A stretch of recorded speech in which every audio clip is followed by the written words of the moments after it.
একবার এক নাস্তিক এক দরবেশের কাছে এসে 4টি প্রশ্নের জবাব জানতে চেয়ে বলল, আপনি যদি আমাকে এই 4টি প্রশ্নের সঠিক উত্তর দিতে পারেন তবে আমি মুসলমান হয়ে যাব। প্রশ্ন 4টি হলো, প্রথম প্রশ্ন, বলা হয় যে আল্লাহ সকল কিছুর স্রষ্টা। যদি তাই হয় তবে আমরা তাকে দেখতে পাই না কেন? দ্বিতীয় প্রশ্ন, না দেখেই আল্লাহকে বিশ্বাস করার কথা বলা হয় কেন? তৃতীয় প্রশ্ন, ইবলিশ তথা জিন জাতি আগুনের তৈরি, সুতরাং ওরা জাহান্নামের আগুনে কিভাবে পুড়বে, অর্থাৎ আগুনকে আগুন দিয়ে কিভাবে পোড়ানো যাবে? চতুর্থ প্রশ্ন, বলা হয় যে আল্লাহর ইচ্ছা ছাড়া কিছুই হয় না, তাই যদি হয় তবে মানুষ তার কৃত কর্মের জন্য শাস্তি পাবে কেন? দরবেশ প্রশ্নগুলি শুনে নাস্তিক লোকটিকে কৃত্রিম ক্রোধ দেখিয়ে ফার্সে পড়ে থাকা একটি মাটির ডেলা হাতে নিয়ে ওই নাস্তিক লোকটিকে ছুঁড়ে মারলেন।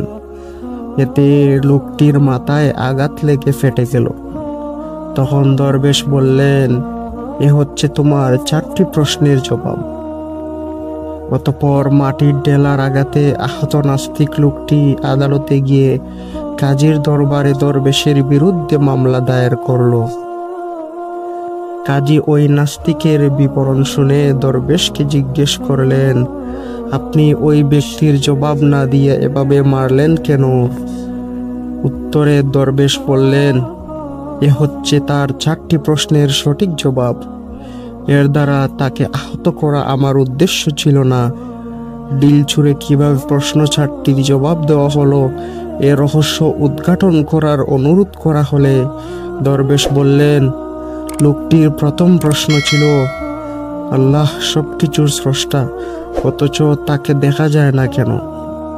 জবাব হলো, ডিলের আঘাতে ওই ব্যক্তি ব্যথা পাওয়ার পর কথা বলছে, এর অস্তিত্ব কোথায়?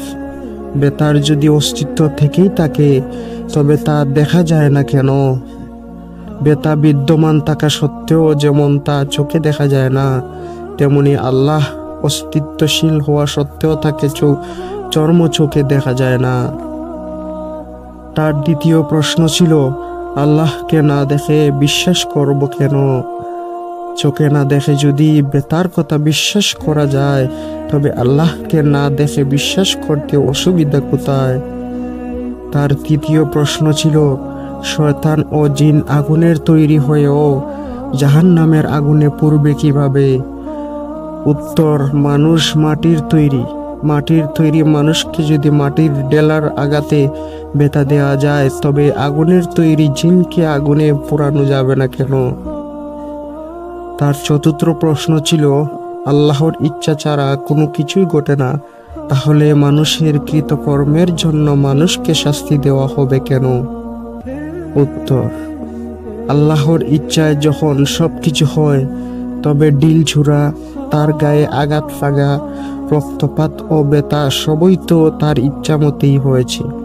সুতরাং এ ব্যাপারে আদালতে অভিযোগ করার কি আছে?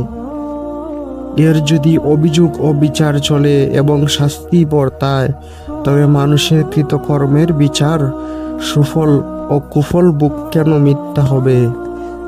দরবেশের এ অভিনব জবাব শুনে নাস্তিক লোকটি হতভম্ব হয়ে গেল এবং ইসলাম ধর্ম গ্রহণ করল। উপরোক্ত ঘটনা থেকে আমরা যে শিক্ষা নেই, আল্লাহ আরশে সমাসীন, তিনি সেখান থেকে গোটা সৃষ্টি জগৎ পরিচালনা করছেন। তার এখতিয়ারের বাইরে কোনো কিছুই নেই। তাকে না দেখে বিশ্বাস করার নাম ঈমান। সব কিছুই তার আয়ত্তাধীন। তিনি কোন হও বললেই হয়ে যায়। তিনি অসীম সর্বময় ক্ষমতার অধিকারী। সসীম ও অপূর্ণ জ্ঞান দিয়ে তার সৃষ্টির বিশালত্বকে আয়ত্ত করতে যায় বলেই নাস্তিকরা বিভ্রান্ত হয়।